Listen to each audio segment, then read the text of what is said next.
ahead and open up come out of closed session. Mr. Terpstra, could you give us a readout of closed session, please? Yes, thank you, Mr. Mayor. The City Council did convene in closed session at 5 o'clock. All members were present during the entirety of the closed session. City Council voted unanimously to authorize legal counsel to defend the city in litigation initiated by Liberty Self Storage LP, which pertains to a dispute about development fees. Beyond that, there was no reportable action. All right, thank you. With that, please stand and join us in the Pledge of Allegiance and remain standing for the invocation.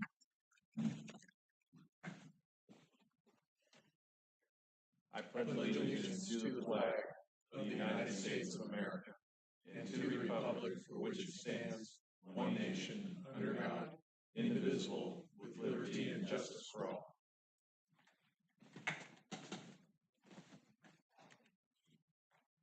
Hi, my name is David Morris, lead pastor at Christ Community Church. Grateful for the chance to be able to give the invocation, so thank you. Dear God in heaven, there is none like you. And I thank you for my opportunity tonight to pray even at this meeting. I'm grateful for an opportunity for prayer and do not take that for granted. Thank you for the freedoms that I have and that we have as citizens in America to practice religion according to the dictates of our conscience. And so thank you that I can address you even in this room. I thank you for the great work that is represented in this room, so many important aspects for the good of our community, for us as neighbors. So I pray you would bless that work. Pray there would be wisdom for the many decisions that need to be made. I pray that there would be discretion, whether it's handling legal matters, making resolutions or decisions for the future. I pray that you would give this group of men and women a unique amount of skill in directing our city for its best good. I want to pray this evening for our first responders, and I want to pray that you would keep them physically safe as they respond to potentially dangerous encounters, whether it's with accident scenes or fire scenes or sometimes with dangerous people. And so I pray you protect them physically. I also pray that you would protect them mentally as they deal with the incredible strain of seeing multiple traumas and the kinds of things that they go through on a day-to-day, which many of us will hardly see in a lifetime. So I pray that you would bless and care for our first responders as well. Will you use things that happen here tonight for the good of us, the citizens? And I do pray that you would enable us to live peaceably with reverence and godly fear for those of us who want to practice our religion here. So I'm glad for this town, for this time to be an American, for this time to be a citizen of Ripon. So will you please bless our town, and will you give us peace? And ultimately, may we know the peace that comes through your wonderful and precious Son, Jesus Christ, in whose name I pray. Amen. Amen. Thank you.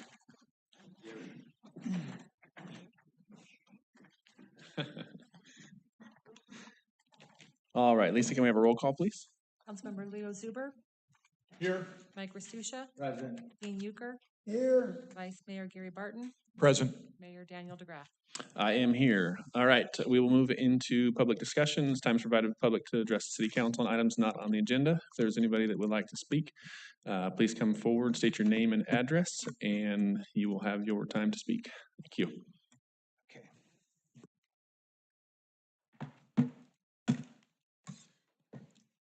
Sorry. All right. My name is Emil Guillermo. I am the first poet laureate of Ripon, part of the program for literacy and literature. There's poetry everywhere, even here in Ripon. It's June, and so I want to read a Father's Day poem. This is called My Father's Day. The historical picture is of a Filipino man holding a box of vegetables and fruit. The box labeled proclaims Ripon. That was not my father. Another Filipino, but you know what they say. My dad was born under the American flag in a colonized Philippines, the first colony of the imperial U.S. My dad was not a citizen, but still an American, legally undocumented. A national, they called him, a euphemism indicating He was owned by the U.S. like a slave, but no chains. The chains are in his head. He must have come from the depths if America was his best option. During the Depression, 1928, one of 30,000 Filipinos with a man to woman ratio of 14-1. It was a labor force, not a family force. If things were normal, maybe he would have started a family in a year or two. 1930, but then I'd be 95 years old today. Not pretty, not normal. Anti miscegenation laws prevented intermarriage. Taking white jobs was bad enough, but not white women. Others went to the valley to work, but my dad stayed in San Francisco to cook, lived with other Filipino men, 6, 7, 8 to a room. America was still better than the Philippines.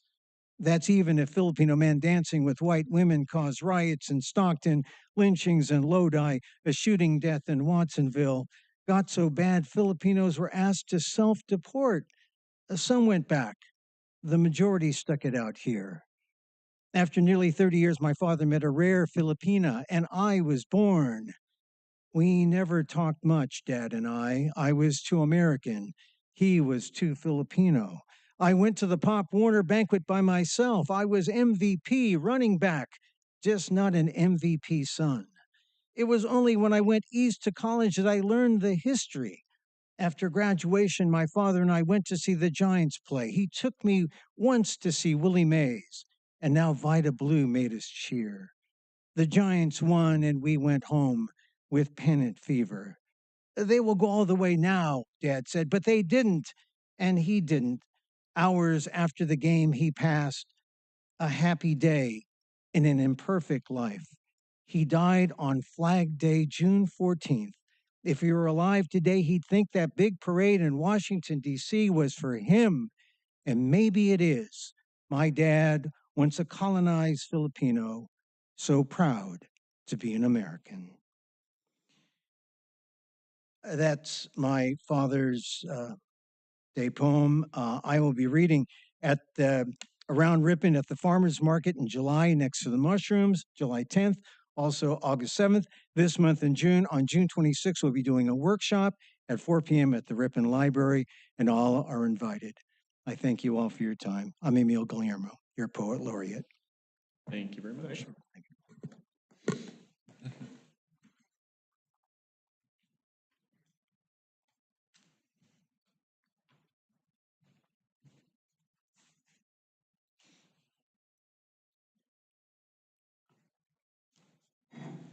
Good evening, Mayor DeGraff, Vice Mayor Barton, Council and staff. My name is Kriston Santos. I'm the new Director of Government and Public Affairs for the Building Industry Association of the Greater Valley, and I'll be working closely with our current Chief Executive Officer, Mr. John Beckman. I just wanted to take a very brief moment this evening to say that I look forward to engaging with you and the team at the City of Ripon on matters of mutual interest and seeing you going forward. Thank you very much for your time. Thank you. All right, anybody else want to speak? Come on, Kelly. Kelly? No? All right, we will move on to approval of the minutes for the regular city council meeting of May 13th. I'll make a motion to approve. Second. We have a motion and a second. Vote.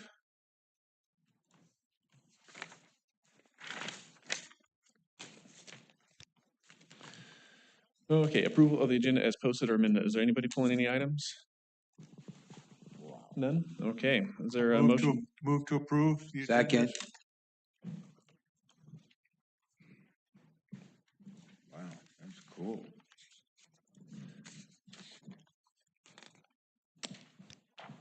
Okay, consent calendar. Is there a motion to approve the consent calendar? So moved. Second.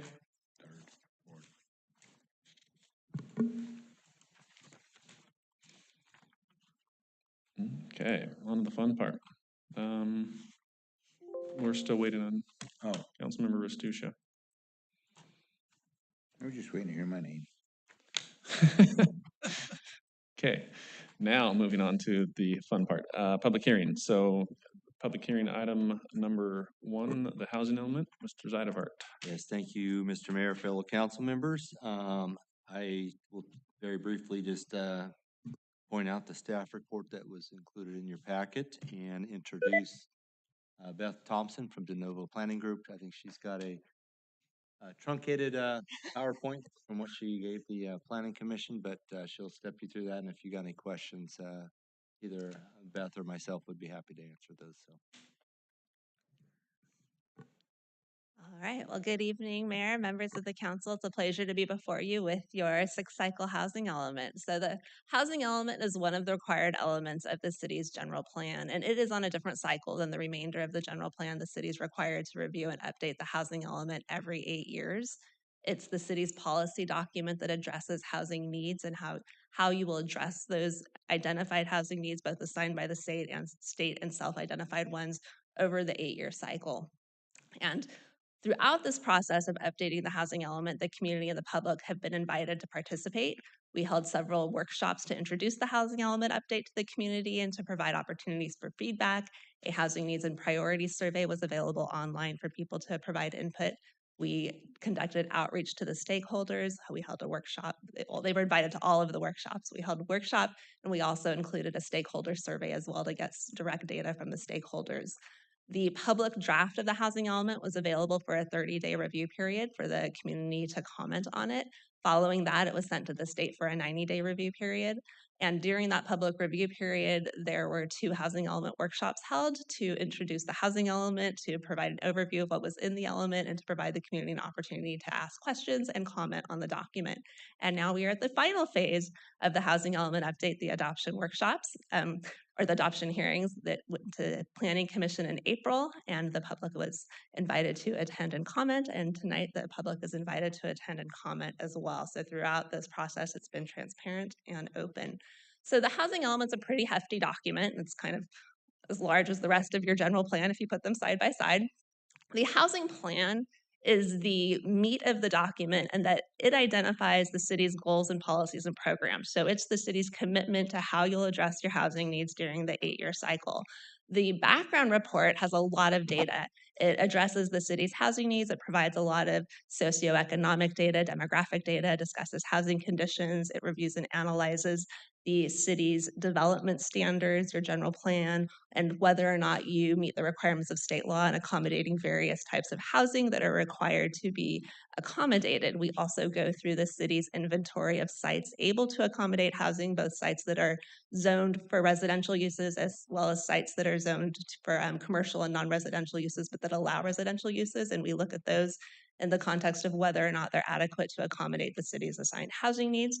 There is a new chapter in the background report this cycle, and that's the Affirmatively Furthering Fair Housing chapter that addresses how the city's housing distribution patterns are reflecting or not reflecting integration and segregation, not only racial, but by economic status, but by age and a number of characteristics. So how your housing opportunities align with various characteristics of the community as well as the broader region. The background report also evaluates the city's implementation of the previous housing element, the 2015 through 2023 housing element, and it has a brief chapter addressing some other requirements as well. So I won't go through each of those in any greater detail, but that's the meat of the housing element document. One of the main components of the housing element is to address how the city will accommodate its regional housing need allocation, or RHNA. And the San Joaquin Council of Governments assigns each of the cities, as well as the unincorporated component of the county, RHNA for this cycle. And the city of Ripon was assigned 1,424 units. Of those, 347 are assigned to the very low income group, so accommodating households that earn less than half of the area median income, which is the countywide median income. 218 assigned to the low income group, households earning 50 to 80% of the area median income. 255 assigned to the moderate income group, which are earning from 80 to 120% of the area median income, and then 604 units assigned to the above moderate income group, so those earning above the moderate income levels. The city is not required to develop and construct this housing, but it must demonstrate that it can accommodate the housing and also encourage and facilitate the development of the housing. And so there's a number of policies and programs in the housing element that encourage development of those units. So when we're looking at accommodating the very low and low units, there are certain requirements that the state has the city look at. In general, we have to have sites that are zoned to accommodate at least 20 units per acre that are considered to be suitable for the lower income need, and they typically have to be 1/2 to 10 acres in size. If we have sites that are different sizes or sites that are different densities, then we have to demonstrate that the city has had development trends that have accommodated very low and low income units at those identified densities. And you have a number of general plan designations and zoning districts that do accommodate upwards of 20 units per acre. So we focused on those when we were identifying your adequate sites. So as I had mentioned, you have 1,424 units in your RENA, and you have about 259 units that are in approved projects. So, and these projects are primarily residential subdivisions, accessory dwelling units, and a number of other smaller projects as well. Of these, about 21 units will be affordable to moderate income households, and the remainder would be affordable to above moderate income households. You have adequate vacant and underutilized sites to accommodate your remaining RENA, and then we also anticipate that some additional accessory dwelling units would be built throughout the housing element cycle. So as you can see, the total capacity is over 2,000 units and more than adequate to accommodate the city's RENA, and also includes a little excess capacity at each of those income levels. As I mentioned, the housing plan is the city's commitment to how you will address housing needs. It includes goals and policies, and these specify the city's plans and requirements for meeting existing and projected housing needs. And then there are a number of programs, and these identify the specific actions the city will take to ensure that the housing needs are met. And each of the programs, you'll notice if you're comparing this housing element to the previous one, each of the programs is a lot lengthier this time around. There's really specific timing requirements. The state has really, as part of their review, they're requiring that cities be much more specific as to how they'll implement the housing element. So there's a lot more detail in the programs. So it's easier to implement, and then it's also easier to measure the effectiveness of those programs. And the programs in the housing element must ensure that there's adequate land to meet the housing needs, facilitate affordable and special needs housing development, provide for housing rehabilitation and preservation, mitigate government constraints on housing development to the extent feasible, and then also promote equal access and affirmatively further fair access to housing. The State Department of Housing and Community Development reviewed the housing element, as I mentioned, and they did provide a letter identifying a number of findings. And in this cycle, so in previous cycles, when HCD would review the element, we'd review and revise it during their review period, and we'd end that review typically with a letter that said, with all of those revisions, it would be in compliance. This time around, HCD is not doing that as much with the initial review, and they're providing really detailed letters to the communities, and then they expect you to go back, revise, and resubmit. So with the adoption of the housing element, that will be the resubmittal where they review all of those changes against what was initially submitted. And we have talked to them, we've gone over the revisions with them, and I anticipate that it will meet their needs. So following the adoption, the housing element will go back to HCD for a 60-day review period, and HCD may request minor changes during that time. So they may ask for us to clarify. So in your adopting resolution, there's language that says staff can make those changes. Typically, they're pretty minor, just to make sure that we're meeting the requirements of state law. So the recommendation is, and this is the recommendation from the Planning Commission, that the City Council conduct a public hearing and adopt the attached resolution to amend the general plan to adopt the 2023 to 2031 City of Ripon housing element, the 6th cycle housing element or housing element, as part of the City of Ripon General Plan 2040. And with that, I'd be happy to answer any questions regarding the element. I do have a question. That was a good presentation. Thank you. Did I read something in here? I've read so many things over the last week that this was due in 2023. Yes, the housing element was due in, I believe, January of 2023, and you got off to a bit of a late start with the housing element update, and then we took some additional time. So this housing element, the timelines changed right as the start of the cycle. So in previous cycles, we didn't have a separate 90-day review period by HCD. They had a shorter review period, and that happened concurrently with the public review period. So there was a lot of additional time spent going out for public review and then submitting it to the state for review. So no penalties or anything in that? Okay. No, okay. the only problem for some jurisdictions, if they are competing for state community development and block grant funds and home funds, then they won't be eligible. You're not competing for those. You receive those as part through the county, so you're fine there. What is the process if the state comes back and suggests something other than minor changes, something more significant? What happens then? Then we would make those changes. We would put that out for public review and bring that back to the council, to the planning commission and council if there's significant changes. I have one question. In reading it, there were places in there where the paragraphs were blue and underlined. Were those responses to things that HCD had said when they saw it the first time? Correct. Okay.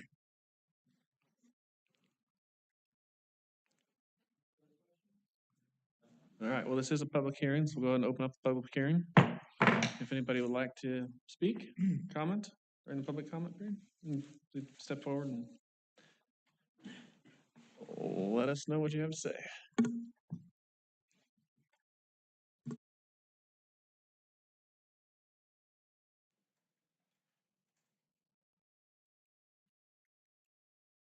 Good evening, Mr. Mayor, council members. My name is Jennifer Stone. I am the housing specialist for Valley Mountain Regional Center.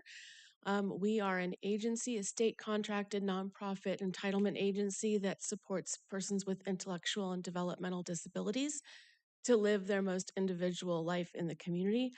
And I just wanted to take a moment.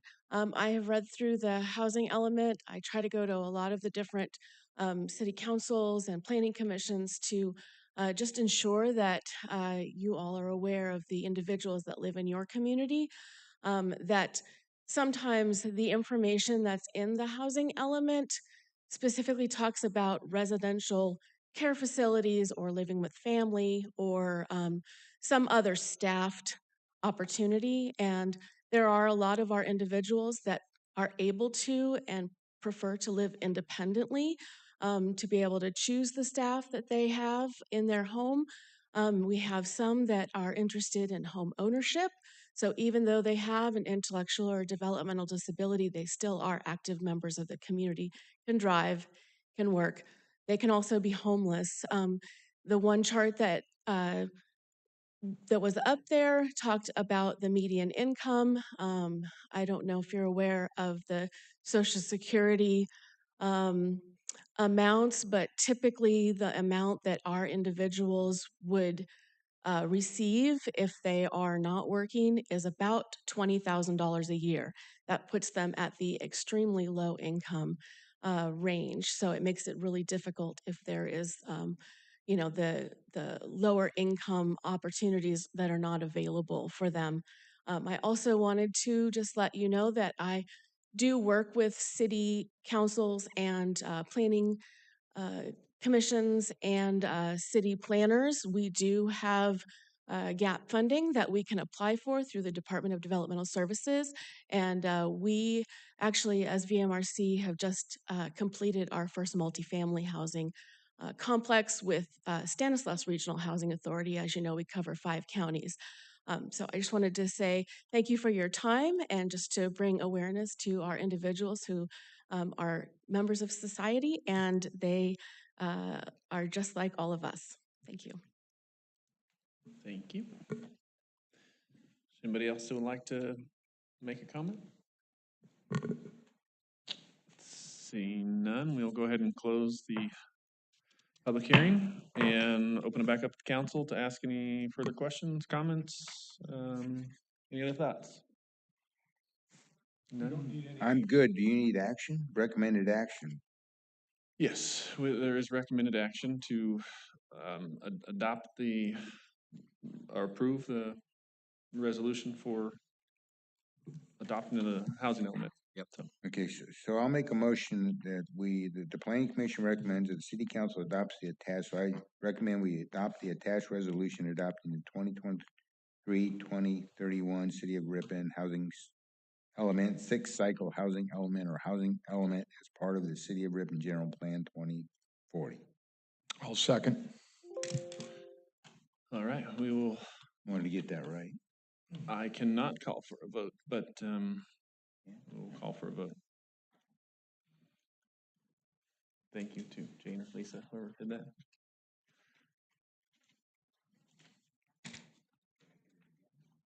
No, we're good. It's done. Okay, Mr. Werner, presentation on 2025-2026 budget. Thank you, Mr. Mayor.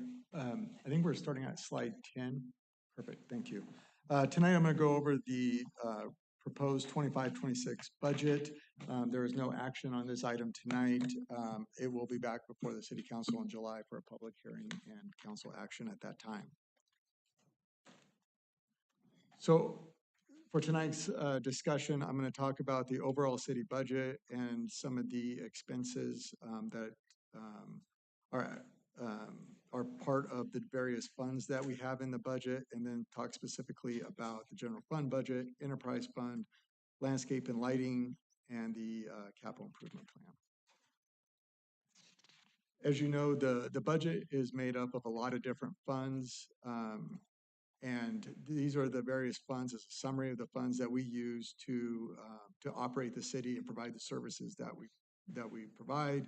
Is through operating funds, capital funds, and restricted funds. So anyone who wants a better understanding of the relationship to that, it is summarized in these blue boxes, and then below the boxes are the funds within those categories. We've been including this on the summary of the audit that Lisa does, and I also include it in the budget for anyone interested.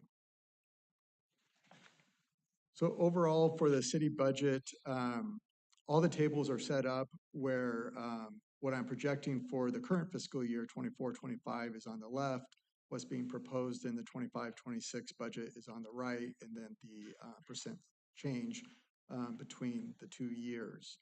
So for 25-26, it's about a $28.65 million budget. It's a 7% increase from the current fiscal year.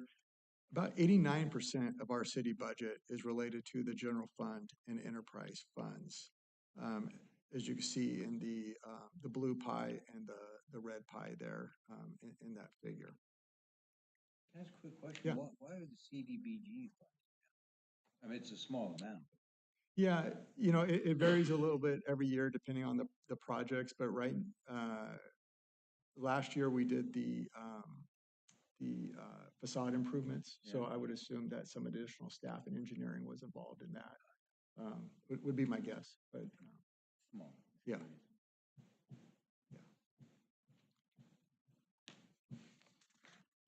And then that budget is allocated. This is a summary of how it's allocated between salaries, burden.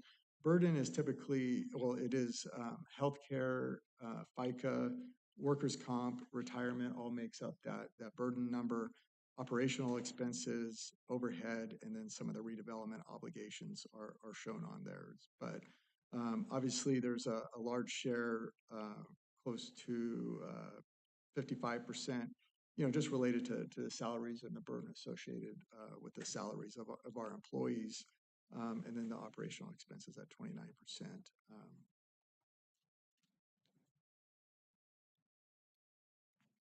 And then, like we talked about, staffing is a significant part of our budget. I always think this is an interesting trend over time of staffing levels at the city of Ripon. So 2008, this is pre-recession, we had 93 employees. Through the recession, there was a structural deficit. There was a lot of difficult decisions made at that time about laying employees off. And that really results in reduced services to the community. And you saw we got to a low of 76, probably in 2015, 2016. And then slowly since then, we have been increasing the staff. But the biggest increase that we've seen on here, and it's 8 employees related to the dispatch and the regional dispatch services that we're providing to Lathrop and Escalon. So that's 8 additional employees that have been hired to be able to provide the staffing to dispatch for Lathrop. One of the real focuses have been since the recession is trying to be efficient as we can with staff. And I think this does show that, especially when you look at, really all the positions have gone down since 2008. Sworn police officers were 2 less than where we were in 2008. Engineering, 3 less than where we were. Building department, 1.5 employees. Administration is 3 employees less than where we were in 2008. So really been an effort on a couple different, well, one big thing was making capital purchases, invest in capital purchases that help make our employees more efficient in the jobs they do.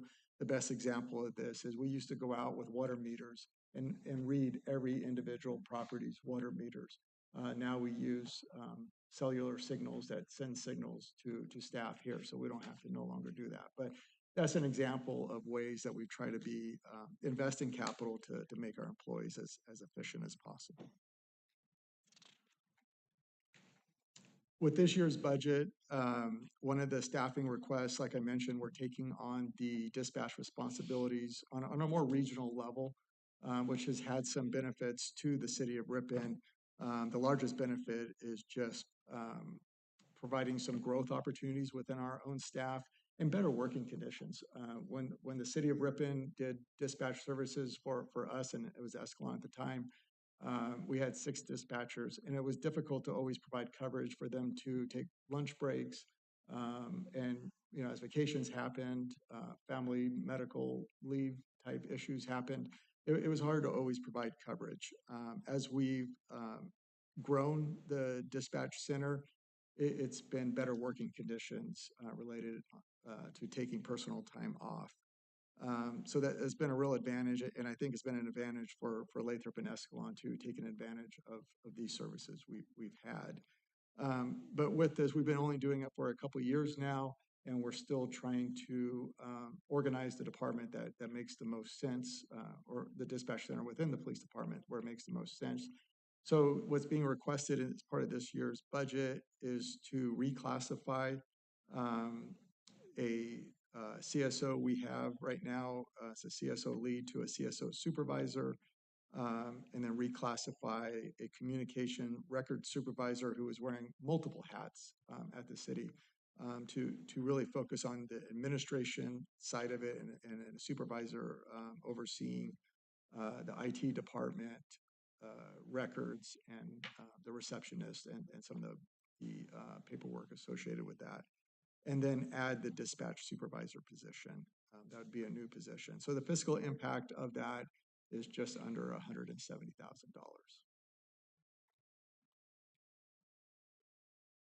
Retirement is another large expense. Ripon is very unique. We've talked about this a lot, so I won't go into a lot of details of it, but the only employees that have a CalPERS retirement, which you hear in a lot of municipalities, is the sworn police officers. All of our other employees are, it's a government version of a 401k plan, which has the benefit to that, to the city of Ripon, is there is not an unfunded liability once the employee retires. CalPERS, we have experienced unfunded liabilities we'll talk about here in a little bit. But that's a real difference compared to Ripon to really just about every other municipality around us. You can see the cost. The top table here shows the CalPERS expense for the sworn police officers.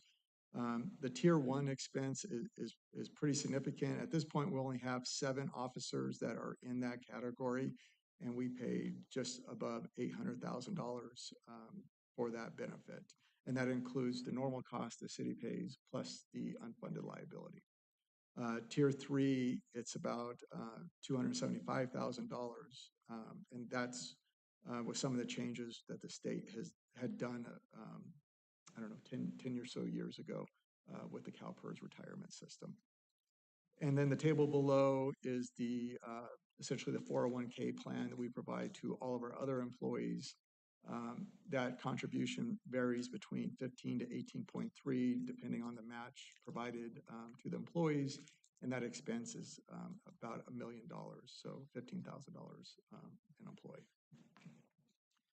As I mentioned before, unfunded liability is the real issue.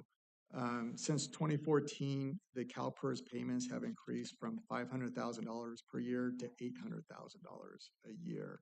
And looking forward, it's going to go up to $1.35 million. So a very substantial increase. And as you can see, the blue line on here is the annual payment we pay for the unfunded liability. Unfunded liability is essentially what was not collected from employees that are retired and what they need to make them whole to cover the expense of the employee in retirement. So that is going to go up to be about $800,000 a year by 2030-31 at the end of this. So that has a significant impact on the city budget. That equates to about 5 police officers. So it's really providing less services to the community with that. This has been an item that the council and staff have been talking about for many years. We've seen this coming. One of the things we've done to address this is we've established a 115 trust. What this has allowed us to do is take money and put it into a retirement system that provides higher returns than what we typically see in the investments that we have available to the city.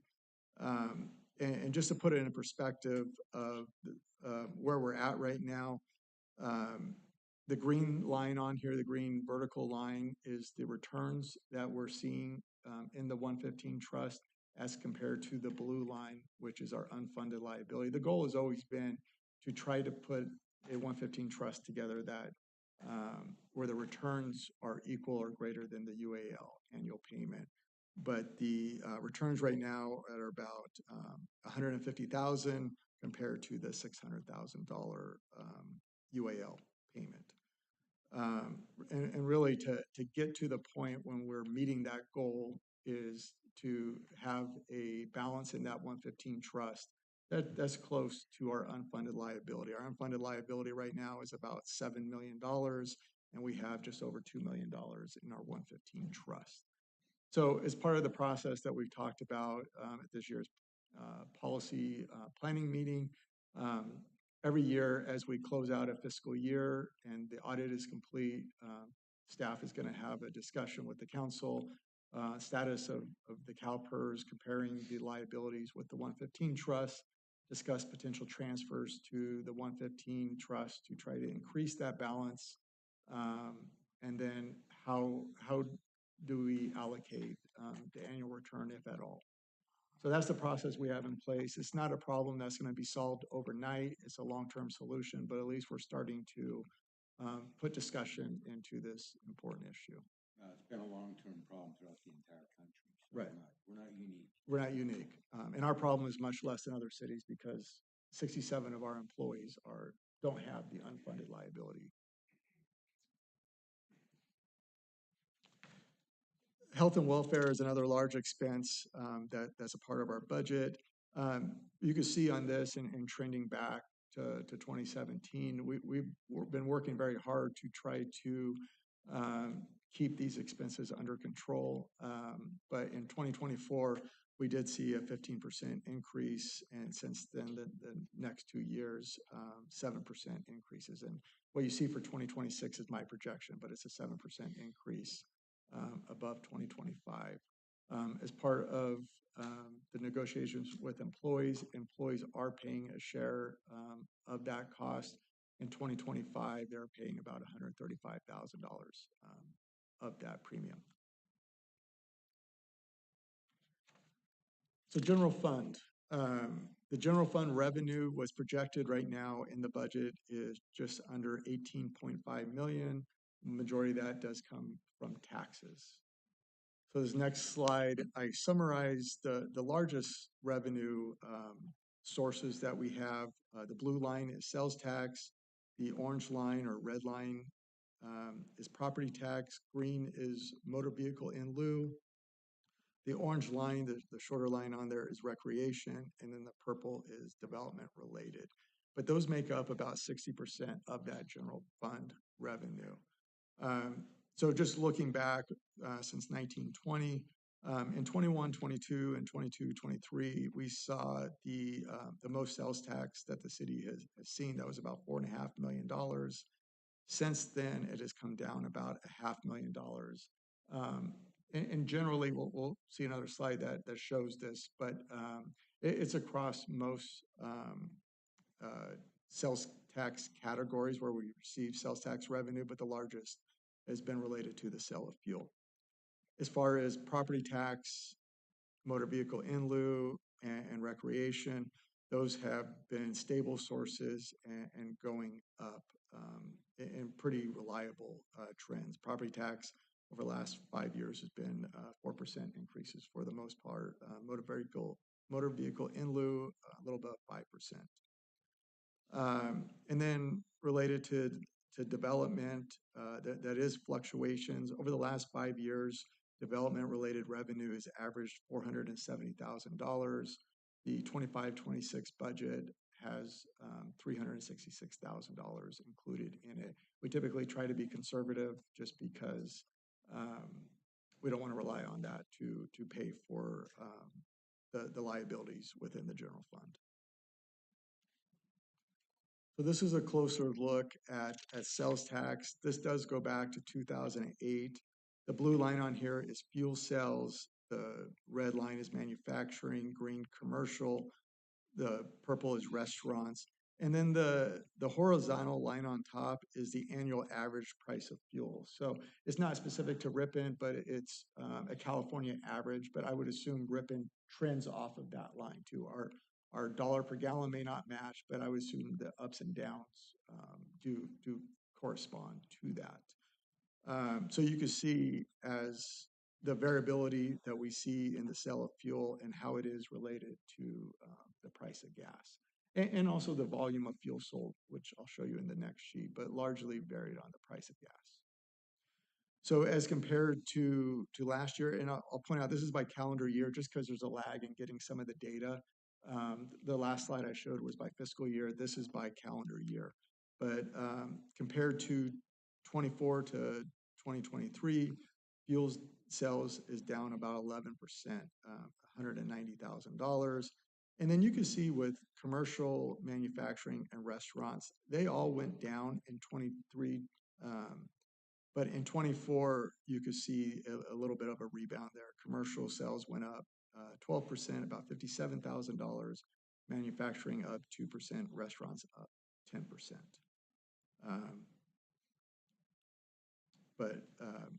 Yeah, fuel sales have the most significant impact on the sales tax revenue.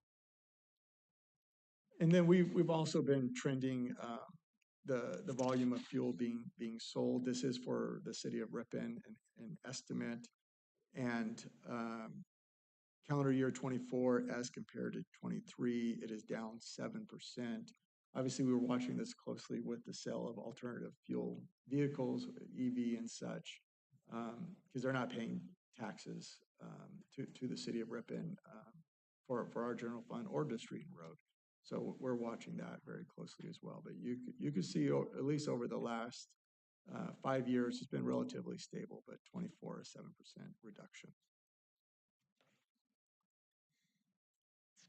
And then on the expense side of the general fund, it is budgeted just a little over $17.8 million. Police obviously is the lion's share of that expense, followed by administration. I'll just point out a couple of things when I look at the percent change on here. Legislative went down 11%, largely because of an election last year. We had 40,000 in the budget, or in the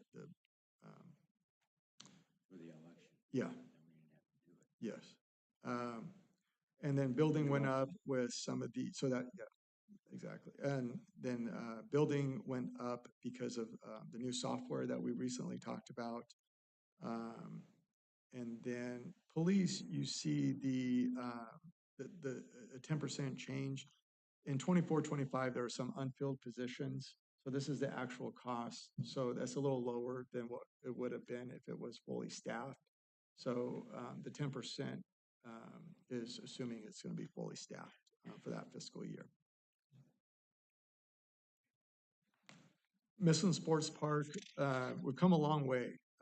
When we first started tracking this, we were recovering about 50% of the expense to maintain the sports park from the revenue related to rental of the facilities that are out there. We have gone up now, most recently in 24-25, we're projecting 87% of those expenses being recovered. And for 25-26, maybe a little conservative, but 83%. But we've come a long way in recovering those expenses through the rental of those facilities. We also have our own recreation programs out there. We don't charge ourselves rent for those programs, but if we did charge ourselves rent, we would be recovering pretty close to all of the expenses to maintain the sports park. Street and road, a lot of discussions on street and road, and you know we're a city that has been impacted largely from the gas taxes in 1994 and those not being indexed to keep up with construction costs. Every city is going through this. There's been a number of policy discussions over the years to mitigate that. One of the policies is 33% of any general fund surplus is transferred to a street and road reserve account. And then also at the end of the fiscal year, the council looks at splitting the difference between revenue and expenses of street and road between to address reconstruction activities. You know, we have been trying to not only prevent roads from failing, but addressing the roads that have failed and reconstructing those roads. So both these policies provide some additional funding to reconstruct the worst roads in Ripon. So I won't go through all of these numbers, but this does show the various sources we get from revenue, highway user taxes. State of California did do Senate Bill 1, which is a relatively new funding source. We get an LTF allotment that did change recently, so we're getting 75% of that. We're able to apply to street and roads as long as we don't have unmet transit needs. And then we have our self-help tax, Measure K, that's applied to street and road repairs. So you can see the total revenue on there. We have our own operational expenses with our own routine maintenance of public works, engineering's time, putting together projects for bid, administration with the audits, and then landscape maintenance. And then you can see the street and road reconstruction. That's essentially the difference between the revenue and the operational expenses. And 50% of that is transferred to that street and road reconstruction account. And then this budget does also include the funding of the landscape maintenance districts that are in a deficit situation. So that would be for 24-25 and 25-26. So right now, the balance is about $8.2 million between these three accounts: the operating balance, the reconstruction balance, and the reserve balance. So these are the summary. A couple years ago in the planning annual planning meeting that we have, we came up with a system to be more systematic about how we address street and roads. So this is the capital projects that go out to bid to resurface those roads and apply whatever surface is needed. If it's just a simple resurface, maybe an overlay, or maybe a reconstruction that's needed. But we did Area 1 last fiscal year. This was about 7.7 miles of roads that were resurfaced and 450 feet of roads that were reconstructed. For the current fiscal year, we just bid a project that's going to start in July that will resurface 8 miles of roads and reconstruct 400 feet of roads. And then we also have an overlay plan for River Road. And then in 27-28, we're working on the design now for Area 3. That's a larger project. It's going to have more road reconstruction. We do have a downtown circulation master plan that defines the streetscape associated with some of the downtown roads. So that projected expense is about $11 million. So that we're looking for grant sources for that, and then likely talk to the city council about how that's going to be phased to be within the budget that's available. So there would be no street and road work in 26, 27. Correct. Okay. Yeah. The goal, what we've been trying to do is touch each of these areas every 2 years is the long-term goal with it. And then Public Works follows these projects with crack patching in those areas as well. Enterprise funds, I won't go through all these numbers, but the one thing that we are beginning is preparing the engineering study to do a new 5-year rate study. So that rate study will be from February 2026 to February 2030. So that should be before the city council here in the next couple months. The real issue, so right now what the budget shows is a 5% increase in water, 5% increase in sewer, and I believe it's a 15% increase in garbage. Obviously, some of the regulatory requirements that we have received from the state has had a significant impact in the operating expenses. So that one we would expect a larger increase. Those are really just drafts that are included in this budget, but it's the engineer report from Tom Pavlitich that's really going to define what those rates look like, or those annual increases look like. And you know, as we go through that, obviously this is over a 5-year period, but we do bring these back to the city council on an annual basis to determine if those full rate increases are required or if something less should be implemented. And then just the last couple, landscaping lighting districts. The resolution that was approved earlier did have a 5% increase in the assessment to the Carolinas Maintenance District and a 3.2% increase into the Alexandra Maintenance District. Those were approved with the ability to apply those, and those are needed to keep up with the increase in expenses. And but a majority, 3, 4, 5 of our districts do not have the ability to adjust those assessments. Many of those run in a deficit, and those amounts are shown on here. That's about $73,000, and again, that would be funded through the Street and Road Fund. Lighting district, that is one that we've been talking quite a bit about. With this budget, there is a small surplus that would be applied to the operations account, but it still doesn't include any transfer for capital right now. This is something that we've been talking about. You can see over time, this is the green and red are the revenue and expenses, and the black line is fund balance. But since 04-05, this fund has really been operating in a deficit situation. Not until 21, 22 kind of time frame that it did get into the positive, but you can see where that graph is going. It's starting to turn down. We would expect within the next 5 years that we could be in a negative situation again. So this is something we'll continue to talk about and figure out at some point if the council wants to move forward with preparing the engineering report to increase that assessment, to have money to keep it in a positive balance and transferring money to the capital. But for this year, it is a surplus situation in this year's budget. So that's really it. Happy to answer any questions. Like I said, there's no action for this tonight.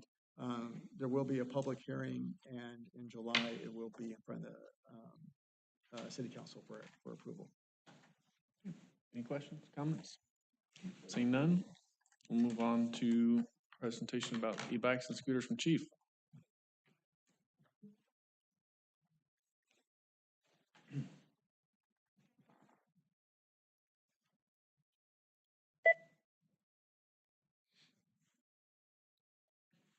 Going to bring up a PowerPoint. There we go.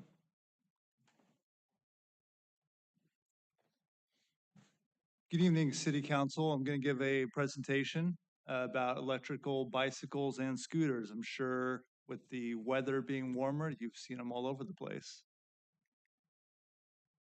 First, going to start off what are e-bikes?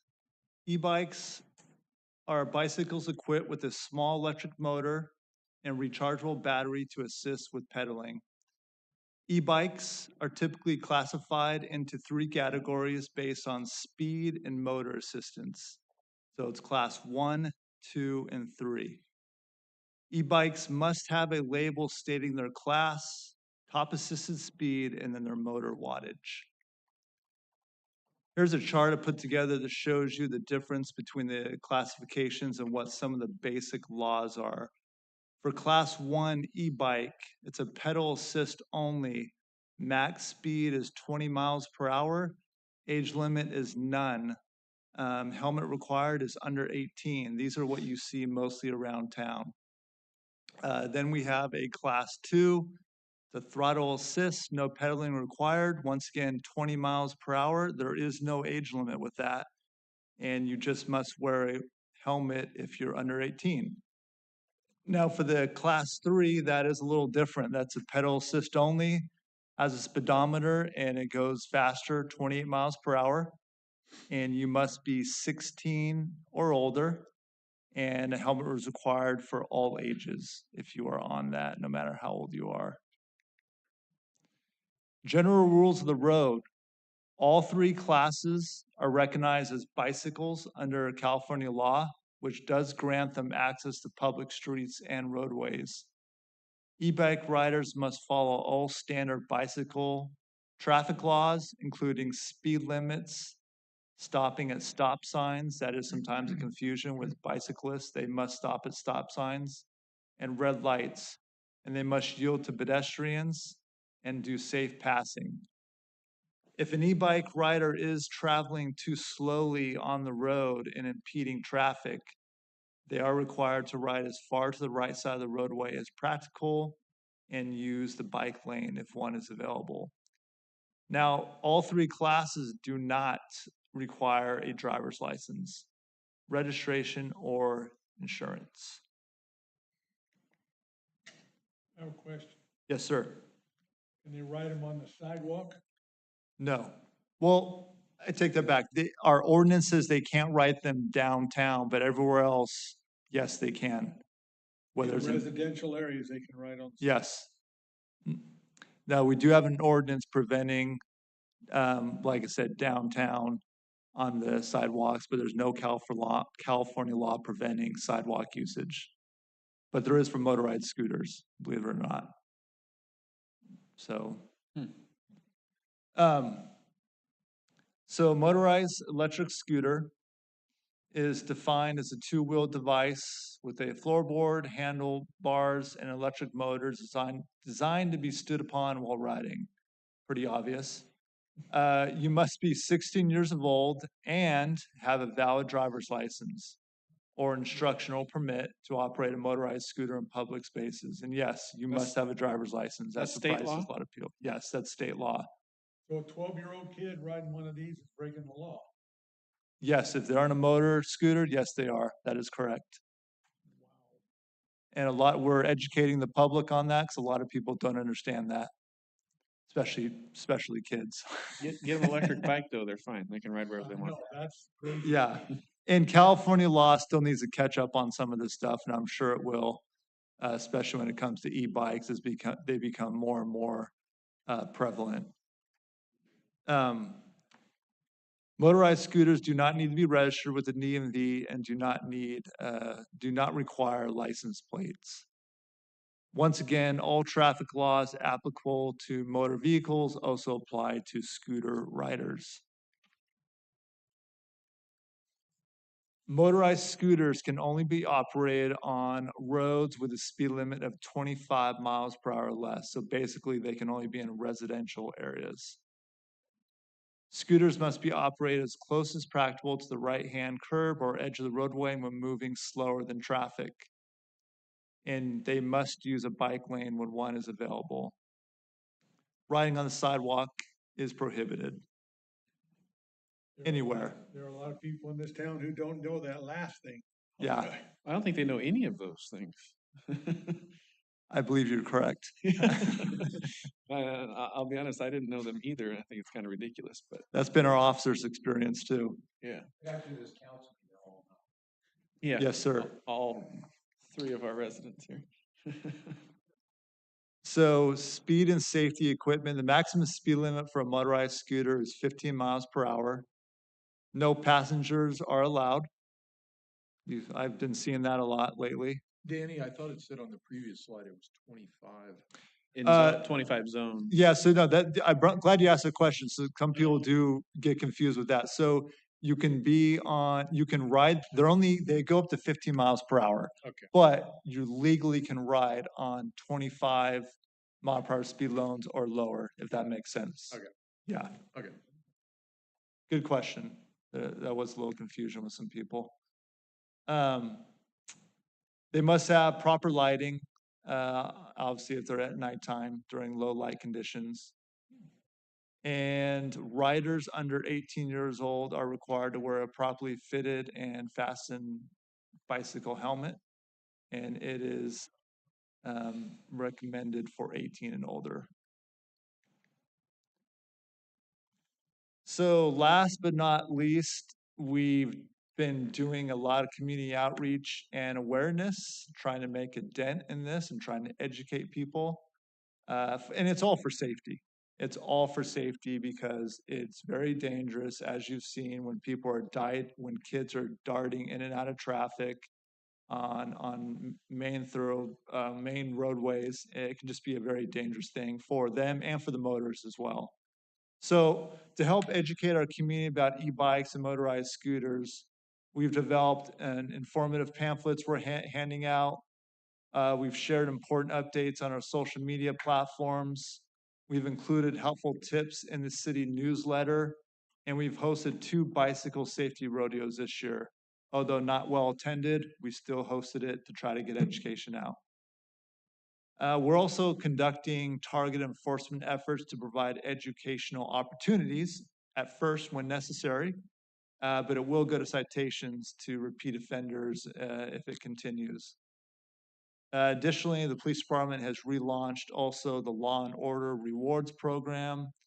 This is a good program which recognizes local youth who demonstrate positive behavior, who actually follow the rules. In fact, we gave a ton out today for kids that were, I want to applaud those kids and the parents, for following the law and out there doing what they should do. So we've relaunched that, and that's been a positive thing. That is it with the brief PowerPoint presentation. I can answer any questions you guys may have, any additional questions. I have one to start with. How about like the unicycle type, there's the, or segways or whatever, there's all sorts of different, one-wheeled and motorized things that people go around on. I guess they fall under any of these rules, or are there any rules? Well, I know a question also we get is the mobility scooters that you see some people going over, especially possibly handicapped person using those. So we've been getting a lot of questions in those lately, and those are allowed on sidewalks, and they're to be they can be operated on roads with speed limits of 25 or less.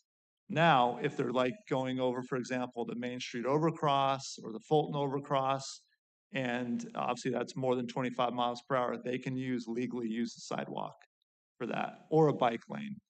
So we do get questions that we'll continue to educate people on that. But yeah, there are a lot of different devices out there. You get pocket bikes; those are not allowed at all. We do have issues with that, not as much. But those are the little small bikes. Looks like a real small motorcycle. Yep. And we have some people dart around town. You can't be on that regardless anywhere except on private property. And then obviously you have some of the other motorcycles or dirt bikes that we don't really have a huge problem with, but those aren't allowed in town either. If they're not registered and have a license plate, those aren't street legal. So there's a lot of different laws out there. There's a lot of different devices out there, and California is just trying to keep up with all of it. The one I think Daniel's talking about, I guess I would characterize it as a motorized skateboard.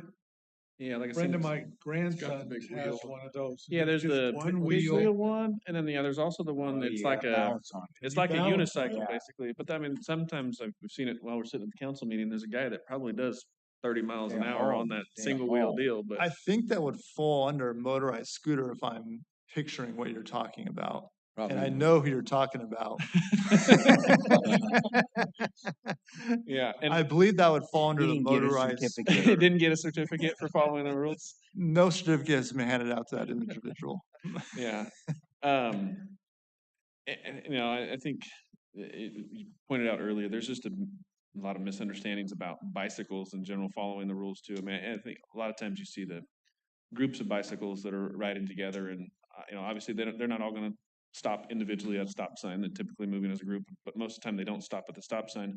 But I think what you see a lot of times too is just individual bike riders, you know, and they're all decked out in their bike suit and they don't want to stop, but you're at a four-way stop and they just blow it. It's like, well, someday you're going to get That's hit doing dangerous. that, you know. And my pickup's a lot heavier than your, you know, 20-pound bicycle, and you're not protected at all. But not that I intend to hit anybody, but it's dangerous, and you know, it's frustrating because it's not like you're gonna, hey, let me dial up 911 to report the bicyclist that just blew the stop sign, but like it needs to be addressed more than it is, and you know, you guys are only going to see it if you see it happen in front of you. So Something stupid can't be fixed. well, it'll be fixed when they hurt themselves, but that's You're correct. Yeah. It's a safety for both. For you as the driver, you don't have to worry about Yeah, I don't that. wanna have You to don't have run to worry somebody about over, right. someone darting in front of you, and obviously we don't want that person to get hit either. So yeah, it's a big safety concern. Absolutely.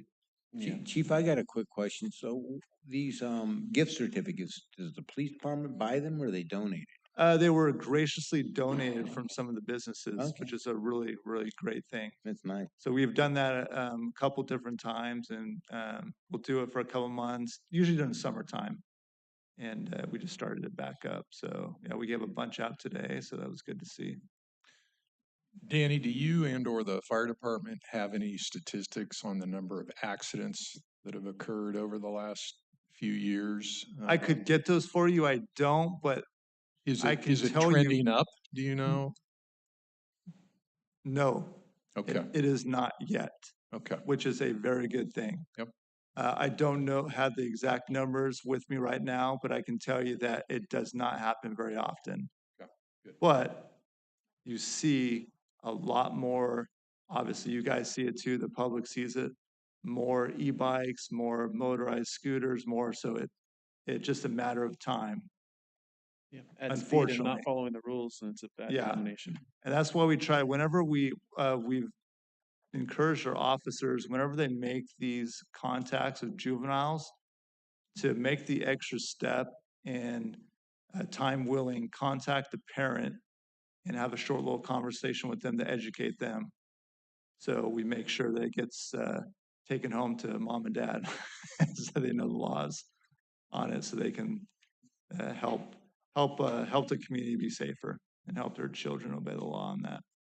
Yeah, I feel like a lot of times, I mean, the kids you see riding around, they're not following the rules, maybe just because they don't know and they're just being careless kids. I think the more concerning is the adults who are blatantly obvious and Yeah, you're not right. following the law, and it's like, what are you doing, man? Yeah, kids are being kids. They're out there Yeah. having fun. They don't know the laws. They're just out there doing what they're doing. But you're right. It's when you have individuals going high speeds, cutting through traffic on Wilma and Main and causing a safety hazard for everyone. Mm-hmm.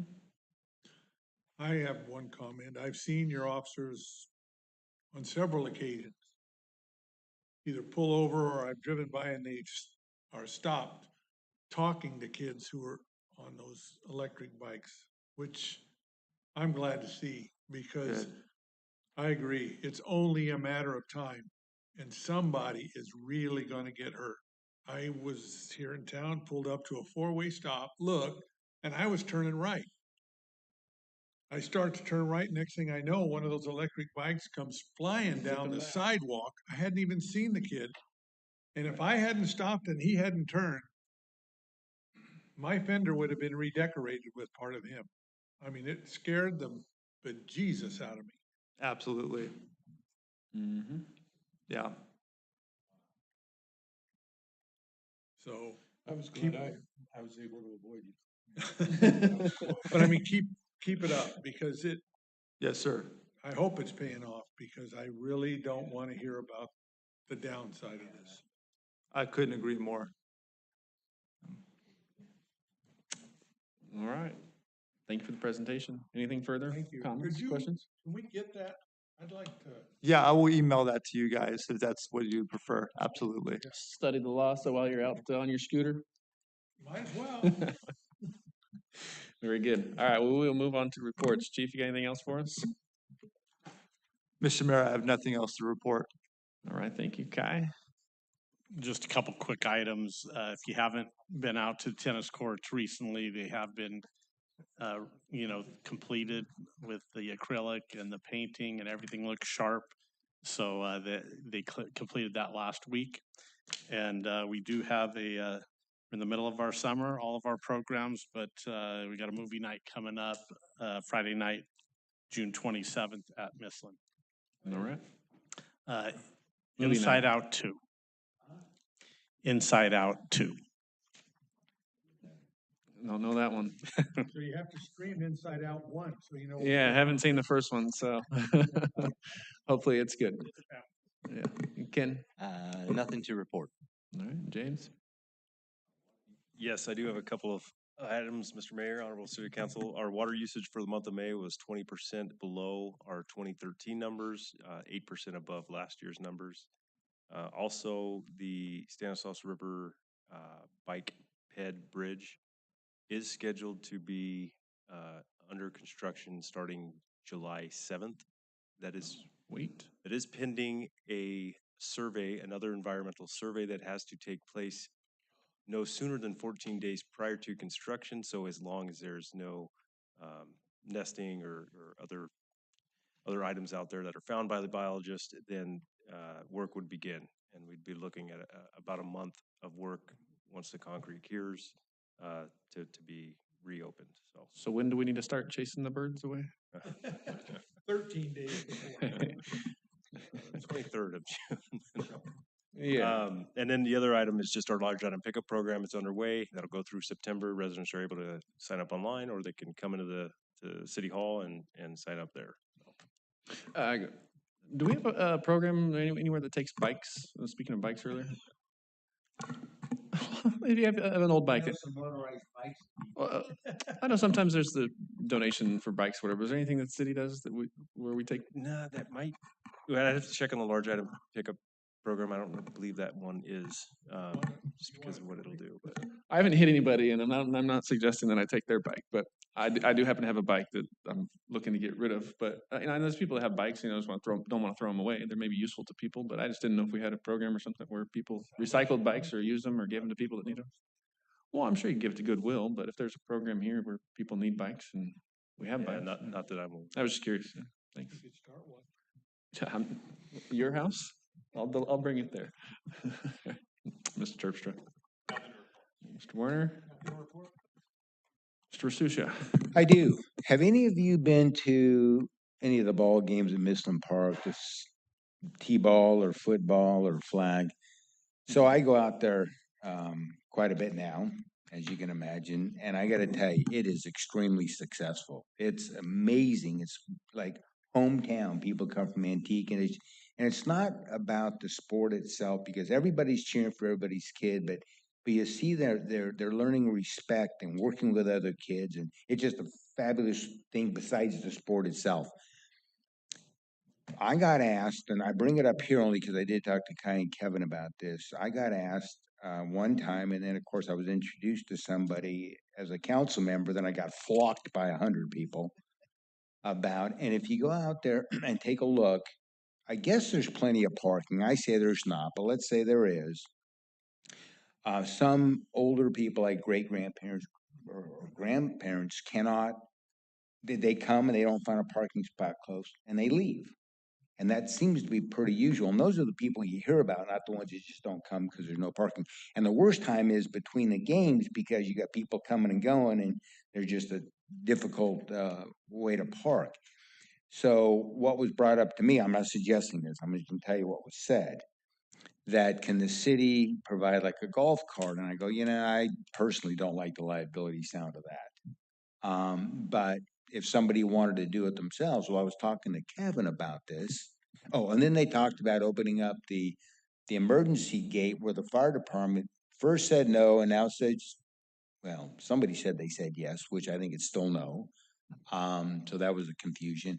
But Kevin had a very good point, and I'm bringing it up here only because I think we should look into it if everybody's okay with it. I don't want to give the direction myself, but he was talking about having a drop off, and you could have a drop off near where that fire lane is if they got a little gate there that people can pick up their grandparents, drop them off. The walk from there is not that far. It's the parking lot and finding the parking. I think that would be absolutely fabulous. That's the absolutely only comments that I've heard other than very positive comments. That thing is just successful as all heck. It's so hometown. It's fabulous, guy. I mean it. I'm just jazzed about the whole events out there. So I bring it up because I think, if we can do something and help, I think it'd be great to do. Yep. All right. Everybody okay with that? That they look into that? And I don't think it's gonna take 2 minutes to look into it, but I don't know how you do it, but I mean, I think your idea about the drop-off is probably the easiest and quickest and just, okay, all right, thank you. That's it. Okay, thank you. Mr. Euchre.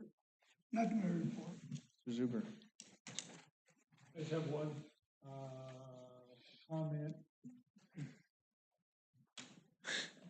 It's a positive thing for the public works, because I brought up 3 or 4 months ago about my concern about weeds, and we changed things and they got it all under control. And then I noticed things were growing back. Well, now in the last 2 weeks, I've noticed that some of those fields have been hit again. So I am glad to see that this program that has been worked up is working, because we had some fires around here with some of these lots, and the fact that they've now made them go back and put it back under control after the first round of weeds, I'm just wanted to comment and thank the staff, because we've taken a bad situation and pretty much addressed it, I think. That's it. I would just say, Chief Sauer and his staff really have been putting a lot of effort into that. So, between Liz and Laura, they have just really done a great job staying on top of it. And then the second part that's really allowed them to do that is just the council's policy and some of the changes that were recently made with fines. I think that really gave property owners some encouragement so I think on both sides of that it worked out very well. So I appreciate the comments. Yeah, big open field right over here, if that's what you're talking about. It was cleared, and I saw you out there the other day clearing it again. Well, the two on Mill, Joe, there for a while, they looked like that's what forest I'm talking all of a about, yeah. sudden, and then I drove by one day and they'd both been plowed again. Yeah, they had a guy out there with a weed eater yesterday, getting the excess. Yep, that's good. Yes, Mr. Mayor. Quick comment on our budget and our position as a city. Again, it's gratifying to see the way the budget has been managed by our senior staff, and so thanks to each one of you who are in this room who are doing that. We are in a little bit of a squeeze right now with declining revenue in our primary source of revenue, fuel sales, as well as expenses that are going up above what we had expected, probably the tail end of the inflationary environment we were in for a few years. So again, I just encourage all of staff to keep a sharp eye on any opportunity to save $1 here or $10,000 there, so that we can continue to have the kind of services that we enjoy here in Ripon and the kind of budget balances that allow us to have so much flexibility to keep this town in the condition that it historically has been in. And then I'd like to wish everyone a happy Independence Day, 249 years of freedom in this wonderful country.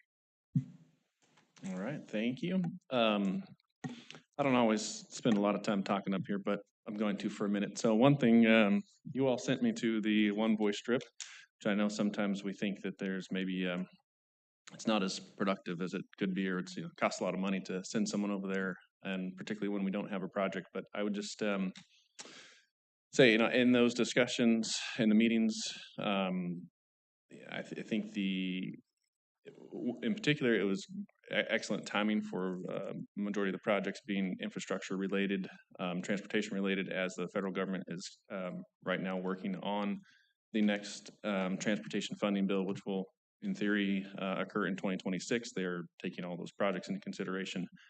One thing I would also note is the contrast between the previous administration and the staff and the folks in the current Trump administration, and the level of competency and ability to actually have discussions about projects, and just getting them done, and not a bunch of fancy buzzwords that are meaningless for actually getting infrastructure projects done. So that was, I think, a good thing. And then just to see, that we had several good discussions with Congressman Harder's staff, and different folks in the different agencies. And I think, again, just the community of working together with the local cities, building some relationships there was productive. I think it's a worthwhile trip, even though we're not there to support an individual project for ourselves.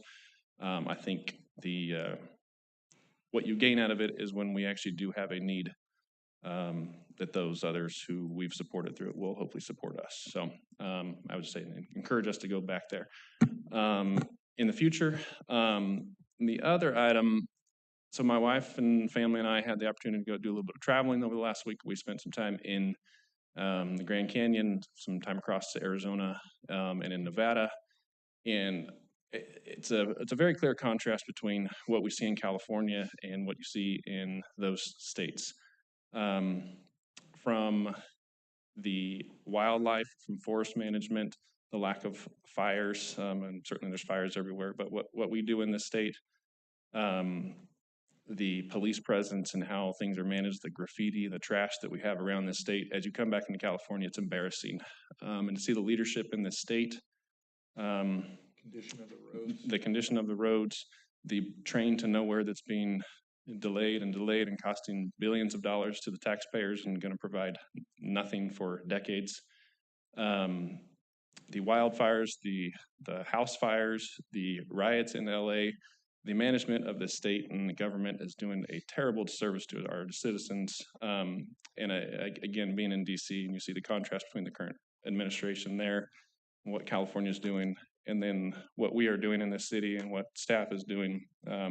It's very clear that we are on the right path. You guys are doing an excellent job, and that this state is giving us some significant challenges. And as we talk about the housing element, we just passed, and the rules and things that the city is required to do because of mandates from the state, it's out of control. And I hope that more cities will stand up and fight against it and make this state a better place. So sorry for taking all of your time. Thank you for being here. That's all I've got to say. Thank you.